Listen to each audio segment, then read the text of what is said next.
Welcome to Surrounded by Sports. I'm Kevin Perkins. This is Brett McCullough, the head coach of the Tate Aggies. Is that still kind of neat to hear? Oh, absolutely.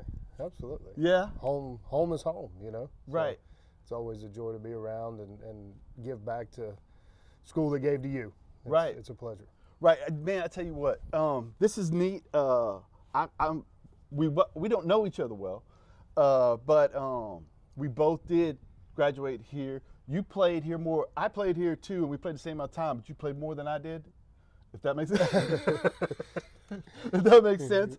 But so far apart, right? You're 2007, I think? 2002. 2000, I'm sorry, Nope. 2002, and then I'm 88, so you weren't born. 84 I was born. Okay, good, good. I'm still crawling around somewhere. So there is overlap there. Okay, yeah. So anyway, I feel this is neat for me to be back here and sitting around getting to talk to you. The process of getting to cover your games has been fun, and I hope we get to cover this Tate Ball Club, your journey to being the head coach at Tate High School, and also we're going to talk a little bit, of course, about the Aggie Classic because that has, to me, it's replaced the News Journal. Correct. Which was was the News Journal still a thing? It was not, but I've heard many stories about the News Journal. Right. Well, to me, okay, the Aggie Classic kind of begins the stretch run for our local baseball, right? You guys get to get out, stretch it out, play teams from around other areas, and then everything matters after that. Absolutely. And that was the News Journal. Right. Except there were no foreign teams, no teams from outside of the area, right? It was all, But anyway, point being, we're going to talk about that a little bit, and then hopefully I want to learn a bit about your path to being the head coach of the Tate Aggies and what your goals are for the kids that come through here. Sound good? Absolutely. All right, we're going to do all that and more after this. You are watching Surrounded by Sports, a podcast hosted by Kevin Perkins. This show emphasizes how sports and life intersect while showcasing the Gulf Coast. And now, Surrounded by Sports. Welcome back, folks. Thank you to Faust Builders, McCory Homes, and Sideline Sports Bar and Restaurant for fueling my habit, which is seeking knowledge wherever I can find it. Today, I'm looking for knowledge with Mr. Brett McCullough. When did you play a lot of sports as a youngster? You a Cantonment guy altogether? Cantonment guy, grew up right here off West Roberts Road. Parents still live in the same house. We moved in when I was about 2 So from within across 5 town. miles? Yeah. Okay. So as a crow flies, we may be within a mile. Okay, Yeah. okay. Right off West Roberts and Tate. It's crazy. I live here all my life, and somebody said as the crow flies the other day, and it was a friend I trusted, and I was like, okay, tell me what that is. Yeah, what does that mean? Because people said it all my life, but I didn't know, you know what I mean? But yeah, it's the straight line. That's right. That's right. As a matter of fact, we're close enough that when Ivan came through from my parents' backyard, they could see the caution light at Tate and Kingsfield. Okay, okay, we're right there. Yeah, we're right there. Right there on it. Okay, so, well, that's got to be awesome. Oh, absolutely, yeah. All right, did you play all sports as a kid, or? I didn't. I was a baseball-only guy. Okay. From T-ball all the way up, and never ventured outside of baseball. Were you always a pitcher? Yeah, growing up, pitcher, first baseman, a little bit, I'd say around 10, 11 years old, I did a lot of catching. Okay. Had another guy that played here with me that also caught, and I transitioned over to first, kind of better on the arm side of things when you're pitching and playing defense as well. So Absolutely, absolutely. So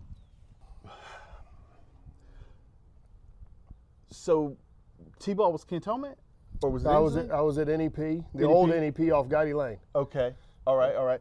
And you have what? Okay, this is a funny question to ask, but did you have a little league coach that kind of, or was your dad your little league coach? Like, Dad helped, Right. but we had a multitude of guys. Jerry Heffaker, that played football out here. Right. Neil Summerford, who's still helping Rhett out here, was actually my first T-ball coach. Sofer's dad. Yeah, so Okay. Neil was my first T-ball coach. Played for him, played for Ralph Story. Okay. Jerry Heffaker, obviously I mentioned. These are all really good baseball guys. Tommy Taylor. Yeah. Played for him. And Ralph Story was kind of the transition from, that 13, 14-year-old time frame into high school. Okay. He had been coaching here previously, and when his boy came in the program, he kind of eased back and coached us and kind of brought us along into high school. Right. Did you grow up with Rhett? Rhett was 2 years older than me. Pretty close, huh? 2 years older than me. So my sophomore year, I played a little bit, DH'd, and Rhett was our shortstop. So we played briefly together, and just not a whole lot. Right. On that T-ball team was his younger brother was starting out, and I was, coming through. So you're more Wes's age. I'm right in between both of them. Okay. Yep. So okay. And so you get a high school level coach, even better, really, at the 13, 14-year-old age. Yep. Great. Invaluable. You had great coaching the whole way up. All the way through. All the way through. Yeah. Right. Very blessed. So how does that affect you as a player, one, coming up, and then also does that help you want to coach? I think it helps you because you feel more prepared. Those Right. guys talked about it. Obviously as young guys, we were pushed. Right. And not being successful is not okay from the start. Didn't mean it wasn't going to happen all the time. You weren't going to be 100% successful because we know this game is a game of failure. But those guys pushed for perfection. Right. And then obviously as you get older and that transition time, that 13, 14, getting ready for high school baseball, we had those guys that have been here. They had coached at the high school level, and they always spoke to us about expectations and what to expect when you got there. So you felt a lot more prepared when you get there. The thought of coaching, I think at that age, I never really envisioned it, and Right. we talk with our kids nowadays a lot about having a plan. What's your plan? Obviously we all want to go play college baseball, but beyond that, what's your plan? Right. And Beyond college baseball. Yeah. So all of our high school kids, they're going to tell you, hey, I want to go play college baseball. Right. Well, we know in this world and environment we're in now, it's getting tougher and tougher.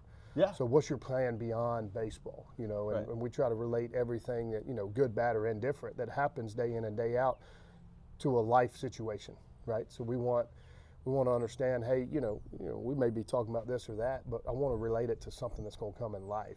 Right. And having that plan.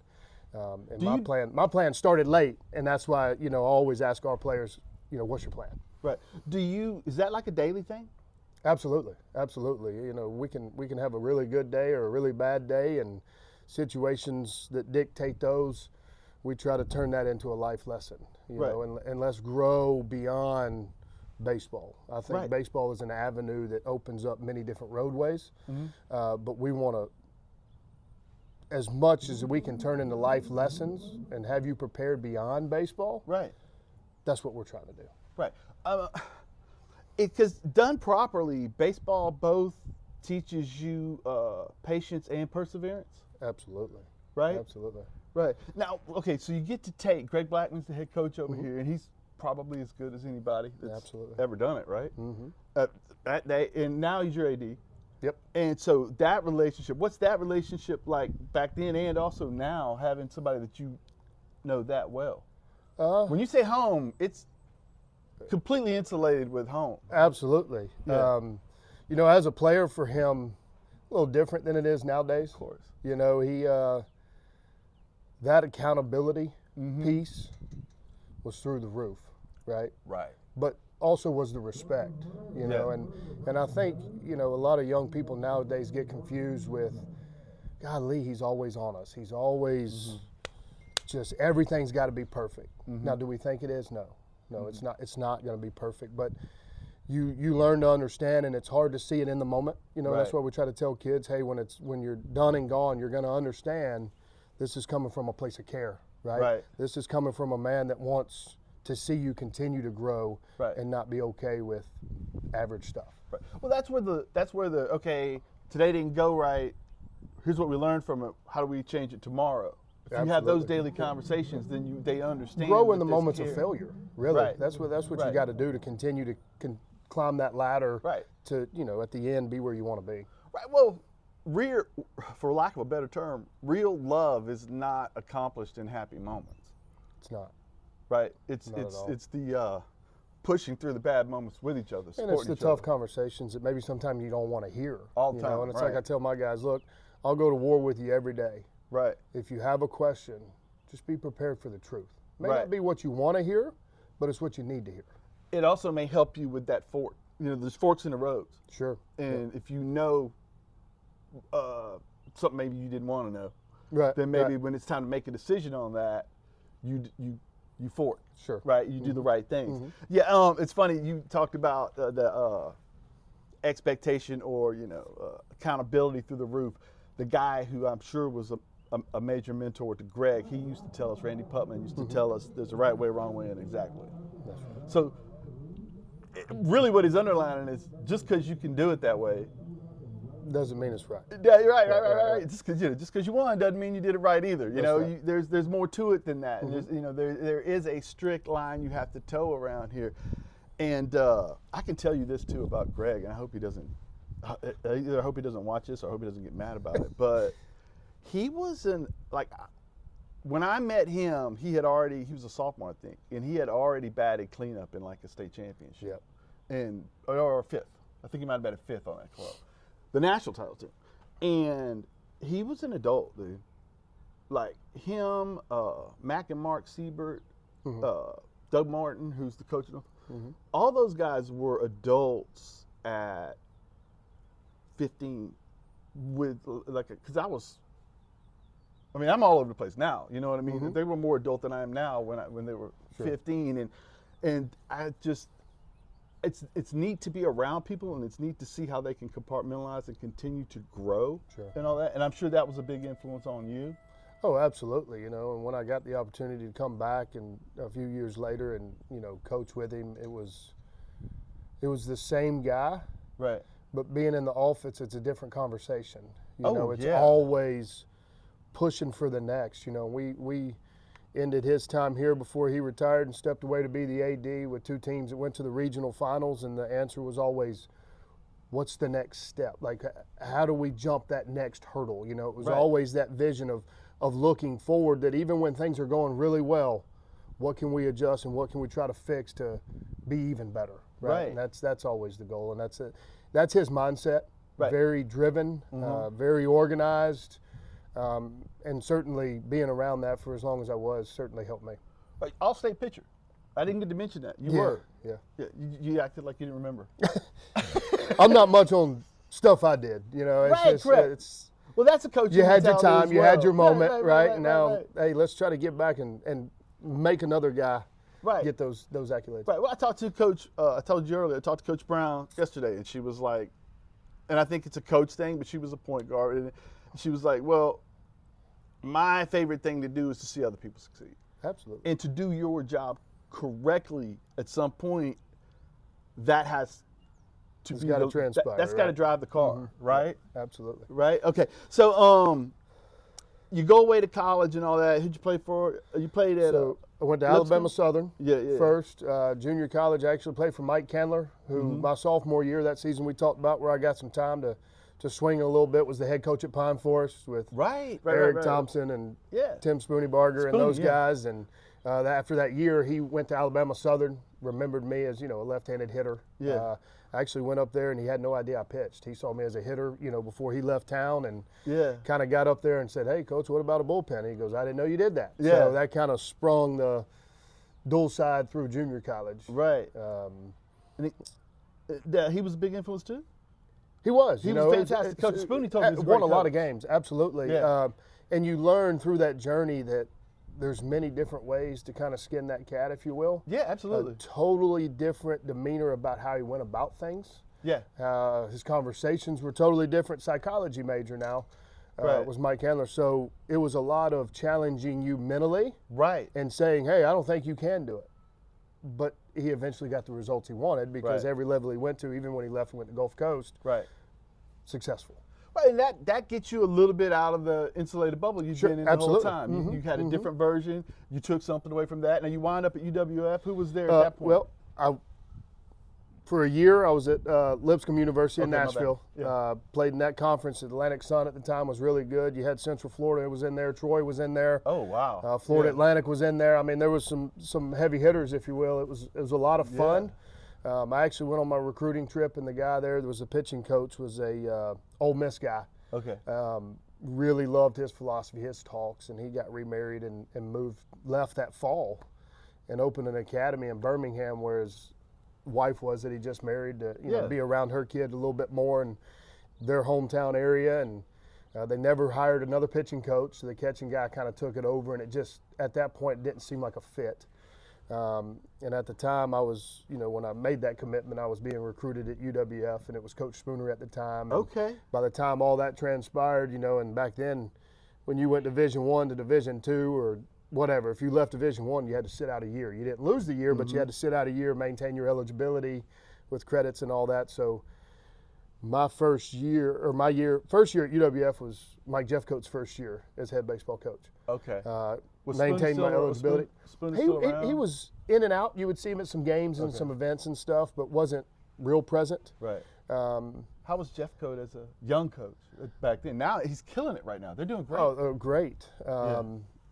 Second year, whenever I had him, and we ended up 43-19. Yeah. Again, a totally different demeanor about how he goes about things and Right. his outlook of the season. Well, it's different too. A college season is different from a high school season. Absolutely. You the know? grind is totally different. You know, Right. we talk to our guys about, hey, the consistency and being that same guy every day, it really magnifies when you go to that college level, because the peaks and valleys of the college game, Yeah. like if you get stuck down there and you're not staying true to who you are, Right. you can stay there, Right. and you got to find your way out, and it's tough without being that consistent individual. How many games is high school? It's 25 games, and then you got 25. your district tournament and your playoff games. if you win everything, you're getting up around 40-ish, 35-ish. So yeah, because you're probably looking at, well, you got 2 district games, Yeah. so that puts you at 27. First round of regionals this year is one and done, so that's 28, and then you could go 3-3 to the Final Four. So yeah, you're upwards of mid-30s. Right. Now, but college is way more. Yeah, so my year at UWF, we were 43-19, going back to that Jeff Right, so you're Coat in your 60s. second year. Yeah. Mhm. Yeah. So I mean, that alone changes the grind. You're going to a road trip's really a road trip. Oh yeah. You know, you're staying in a And hotel. staying disciplined to your academics and everything while you're on the road as much as you are. And you may travel, leave on a Wednesday or Thursday and play Friday, Saturday, or Yeah, Friday, absolutely. Saturday. So It's a completely different version of a grind. it definitely is. Yeah. And that's what we try to tell our kids and have those life conversations to the ones that are lucky enough to go do that, Right. to have the best chance to be successful at that level as well. So. Now, you told me you got to coaching, or the career decision was a little later. What happened after college? So basically, I'm the typical baseball player going to school. I don't know what I'm going Right. to do, right? So they tell me, hey, you got to be enrolled in 12 hours of school. You got to have a Right. 2.0, all the academic stuff. Right. And I'm sports management major. Right. I had no plan. I just knew I had to get a degree, right? I had to Right. stay in class and I had to pass these classes, and I get a sports management degree and have no idea what I'm going to do. Like, what do you do with a sports management degree? I mean, Right. can I be an agent? How does Yeah. that stuff work? I know nothing about it, right? Right. So had a buddy I played junior college with, Will Brown, Okay. graduated from Escambia, said, Yeah. hey man, why don't you come coach baseball? Cool. Absolutely, let's do this. So I started out at Escambia under Roger Mayo, and he says, hey, do you want to teach? And I'm like, Coach, I got to make a paycheck, right? I'm at that point in life that it's paycheck time.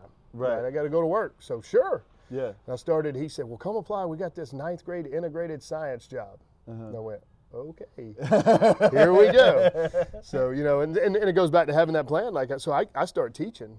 I honestly have no idea about certification tests, none of that stuff. Yeah. I just think these people have a degree and we're going to coach, right? Right. So didn't work that way. So, Right. you got that 3 years to get all your certification stuff done. And Mr. Murphy, Frank Murphy, was my assistant principal. And lucky enough, I was there for about 2 months. And he said, hey, we got enough. We're going to open a PE spot. Are you interested?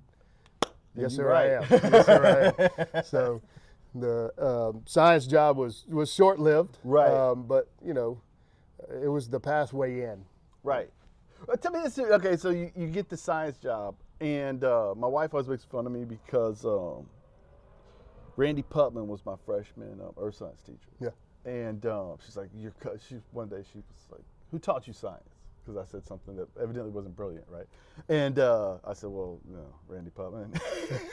But I thought that he's a guy that everything has to be just right. So I thought he put in a lot of effort to do. Did you when you got stuck with the class, did you dive in? Oh, absolutely. Yeah. I mean, you have to, right? Because at the one thing that can happen is you can't walk into that environment and they go, hey, man, he don't know what he's doing.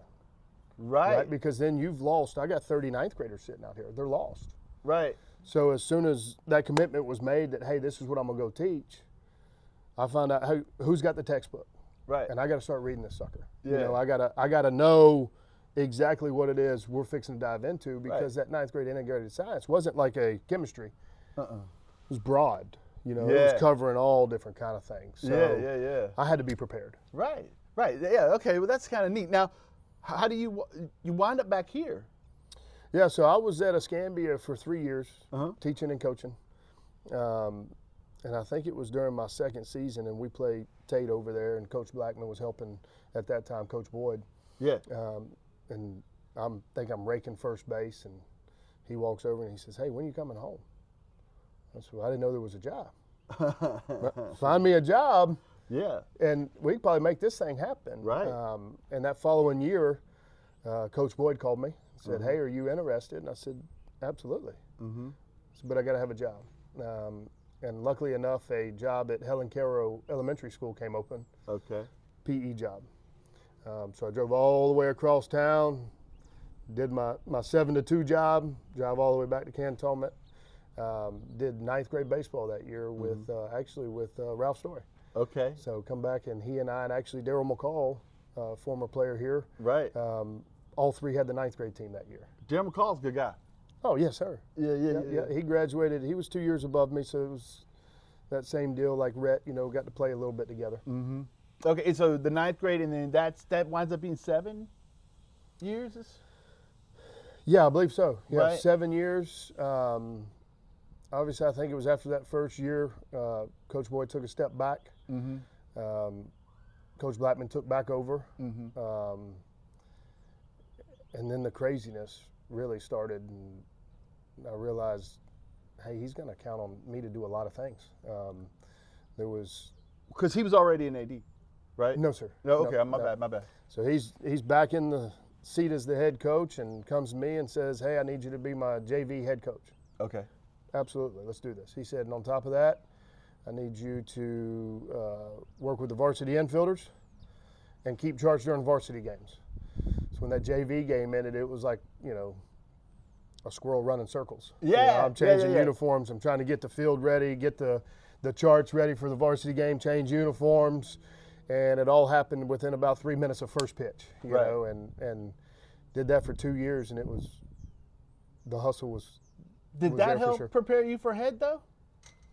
That started it. Yeah. Rodney Story, who's our pitching coach now, was a pitching coach then. He stepped away for a couple years, and Coach Blackman said, I want you to be the pitching coach. Yeah. Okay, absolutely. I mean, that's the majority of my background. That's what I really enjoy doing. Is working with, you know, our pitchers, and I kind of took that over, and he I think it was in the middle of that first season, closing in on that first summer as the pitching coach, and he said, do you ever want to be a head coach? And I said, you know, again, the reason we teach having a plan, I ain't really thought about that. Right? So, but yeah, I mean, if I'm going to be around baseball, why not? Yeah. You know, can you do it? Can you be successful type thing? And absolutely. So then became the real preparation. So he came to you and asked you if it was something you wanted to do. Yeah, down the road, do you opened up that playbook? Sure, down the road, do you ever see yourself wanting to do this? Right. Well, as we have this conversation, maybe, you know. So then came, okay, well, you're ordering everything. Right. Baseball, shoes, uniforms, hats, whatever. You're going to every booster club meeting. Okay. You know, all those things that come with it, you know, scheduling meetings and district meetings and all of that. Right. Thrown into the fire. Right. You know, and then he said, if you got any questions, I'm here. Right. And I'm going to be alongside you, but you got to figure this stuff out. Right. Now tell me, since we're already here, full disclosure, I did a little bit of coaching at Washington High School with Mark Humphreys. And Mark Hopley. He's here today. Oh. Now he's over there with the Special Olympics. Okay, yeah. So he's great. I love him. But is the hardest part from that role, and also my time here, is the hardest part of coaching, and everybody that's putting in time in a booster alumni Sure. parent way cares. Absolutely. But is that also kind of the hardest part of being a head coach? Is navigating It can all be. those different agendas? It can be because And there's so I'm many. not using agenda in a negative way either, because all of us have an agenda, Sure. right? Sure. You know, we should look out for ourselves in some ways, right? Sure. But also, everybody has a different idea of how we get to the top, Right. right? And it's your job to know how we get to the top. Absolutely. Absolutely. Is So that the toughest part to navigate? It can be because Yeah. there's just a lot of rules and things that kind of come into play as far as that. Obviously, the more participation you get from parents is vital. Yeah. And if it's just picking up little subsidies along the way, Right. it's huge. Obviously, you can't look out here at the field and see 90 fence signs sold without It's parent crazy. help, you know. And It is crazy, folks. You can't see it from here. I'll probably take a picture. Everywhere you look across that outfield is somebody who has invested some in this program, and that is okay. So, I think the key to like doing what I do, I run a restaurant, but I'm not doing stuff like this, is narrowing the variables, right? Sure. The problem is a variable comes through the door all the And time, right? Not when you want it to sometimes. But you can't be open if the variable don't come through the front That's door. right. That's You right. can't have a program if you don't have people helping you. If Right. you don't have supporters. Right. And so it's wonderful that's a problem that too many people want to help. Absolutely, you know, and having obviously the display of signs and golf tournament for 2 years in a row. That was a blast. Thank you for the invite. Absolutely, has filled up with the amount of teams that we can fill it with. That doesn't happen without people Right. supporting and people caring. That's people inside the program reaching out. That's people outside the program going, hey, what can we do to assist? You know, we want to help. Yeah. Not everything's always easy, right? But this is our message to the parents are, hey, you're not doing this for me. Right. You're doing it for this program, Uh-huh. and you're doing it for your kids. Uh-huh. You know, because every bit of what happens and the commitment you make to selling the signs and getting the golfers and working the Aggie Classic and all that stuff all that's going right back to your kid. You know, none of it's for me. Nothing I Right. do, nothing about this program will ever be about me. It's about the program, it's about the kids. Right. Okay, let's take a quick break and let's come back and let's talk a little bit about this particular program, like this particular ball club that you're coaching this year, and then we'll talk a little bit about the Aggie Classic and wrap this thing up. Sound good? Yes, sir. All right, good.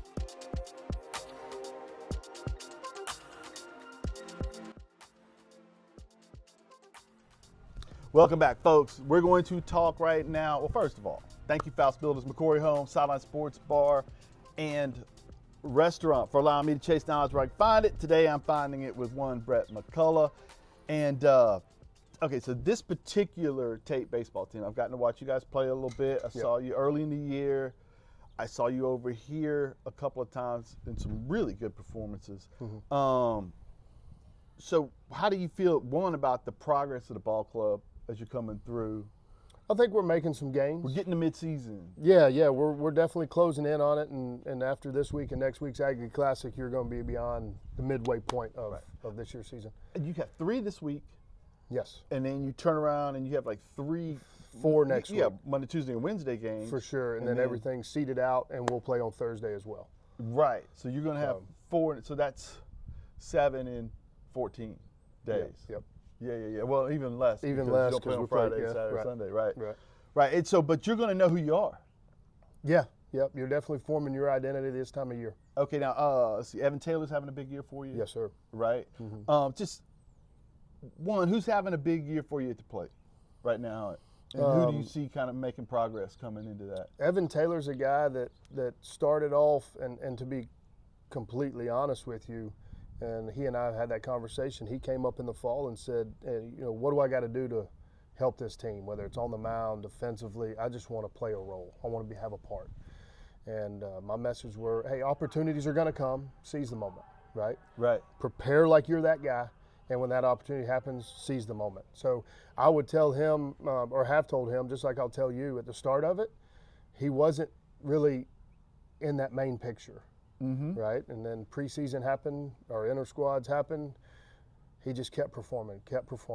Game 1, made a 2 really good plays out in the outfield, had a couple hits, and I told our coaches, I said, guys, I know it wasn't what we envisioned, and it never is, but that guy's forced our hand. Right. That guy's got to play.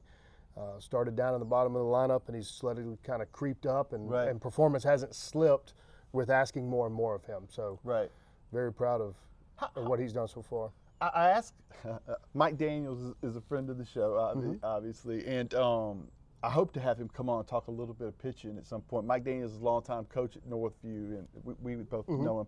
And I asked him one time, I said, how often is it that you go into a season and you think you know who your best players are, and then you wind up being like, nothing against the other guys who you thought were going to be the best, but somebody kind of shoots past them for a little bit. How often does that happen? Every year. Every year? Yeah, I mean, I would venture to say, I mean, you obviously go into the season with a plan, an idea of what it may look like, and it never is what you think it is. It just doesn't work out that way. Right. Well, and baseball's so peculiar because, like if you're a hitter, for example, if you insist on getting your pitch, especially at this level, you can be really, really good. Absolutely. You know, and pitching too. You know, if you find control, who knows how far you can go if you can just command your stuff. Yeah. Okay, so who are some other guys? Posters at the top of our, sophomore. Yeah. Does a really good job keeping the ball in play. Plays extremely hard. Plays a good outfield. Right.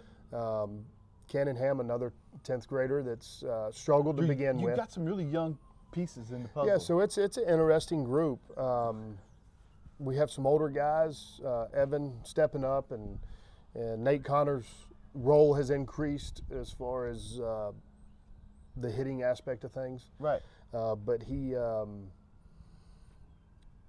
those 2 guys, along with some senior arms, but outside of that, you're really kind of young, and you're young right through the middle of everything.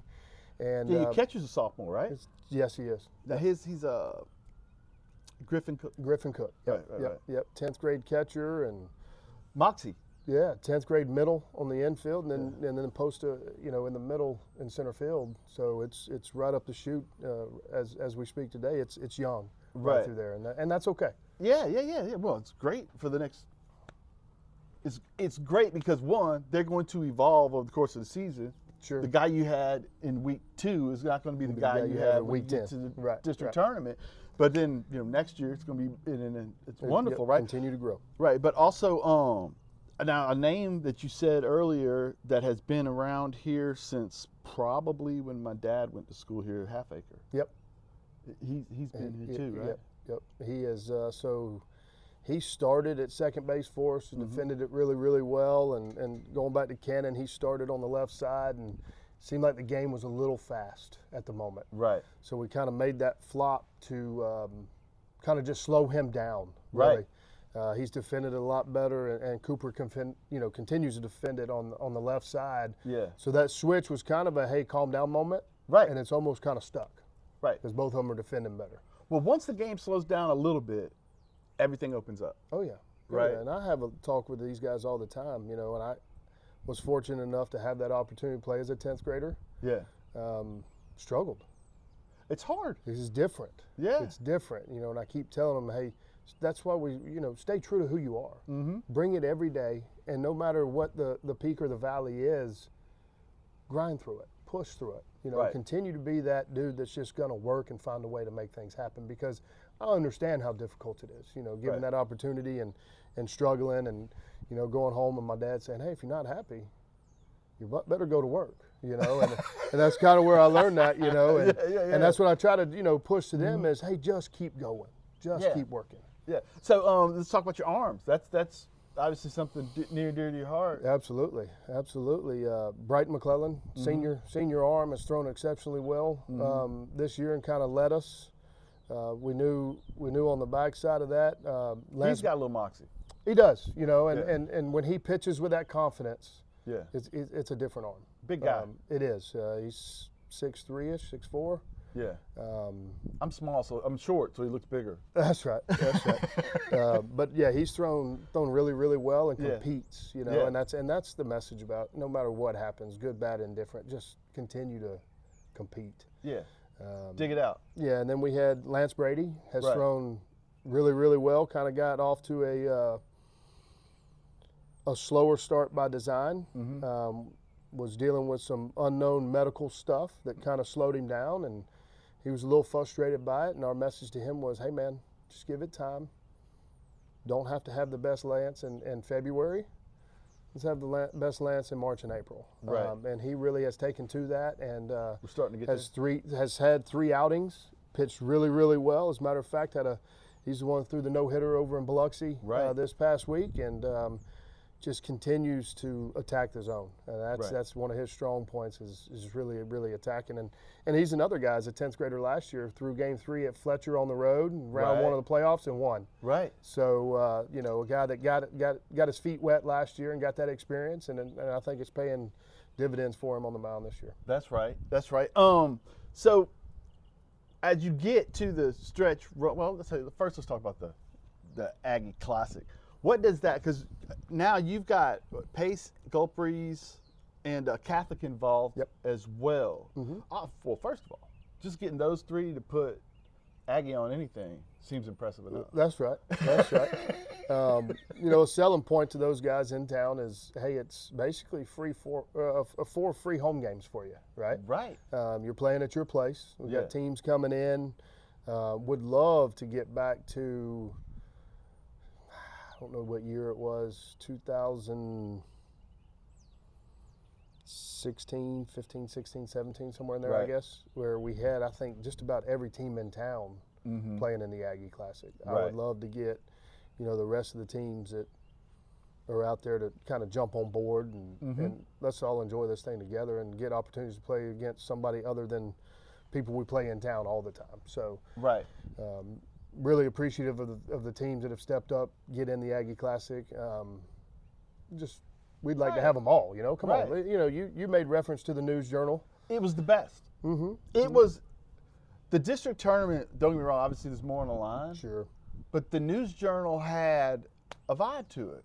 It felt like, it was. Well, first of all, it's not. I don't think it's like that anymore because of like Perfect Game and all that. Sure. But we were all on the same team from 12 up. That's right. And then like NEP and Cantonment merge and Bill Bond merge, you know what I mean? And so then when you get to the News Journal, everybody's there, everybody's covering. It was like that ultimate all-star game. Well, the whole city's there. Yeah, right.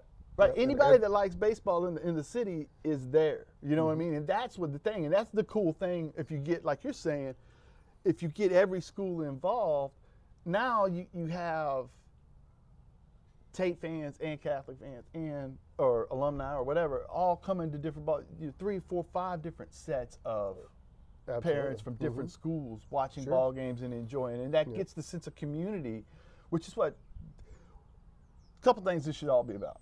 1, developing young men. Yeah, absolutely. 2, investing in your community. Because the development of the young men sends good people into the community. Right. But us interacting with one another is how we connect. Absolutely. Absolutely.